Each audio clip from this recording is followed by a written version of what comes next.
رات کو دونوں میاں بیوی بیٹھے باتیں کر رہے تھے کہ اتنے میں آواز آئی، بہو تھوڑا کھانا ملے گا؟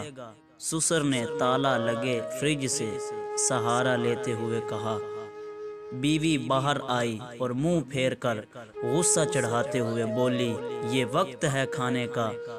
تو سسر نے کہا، پتہ نہیں، کافی دیر سے دل گھبرا رہا ہے۔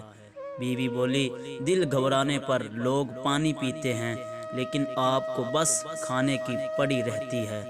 اس عمر میں لوگ ایک وقت کا کھانا نہیں کھا پاتے، اور یہاں 3 دفعہ کھا کر بھی نہیں ٹلتے۔ تلخی سے برتن پٹک کر وہ کچن سے نکل گئی۔ اسی رات سسر کا انتقال ہو گیا۔ بہو بیٹے نے 40 دن تک غربا میں 3 وقت کا کھانا تقسیم کر کے سب کے دل جیت لیے۔ تم دنیا کے کامیاب ترین انسان بن سکتے ہو، بس اپنے ماں باپ کی خدمت میں کوئی کسر مت چھوڑنا۔ بعد میں رونے سے بہتر ہے ان کی زندگی میں ان سے پیار کرو۔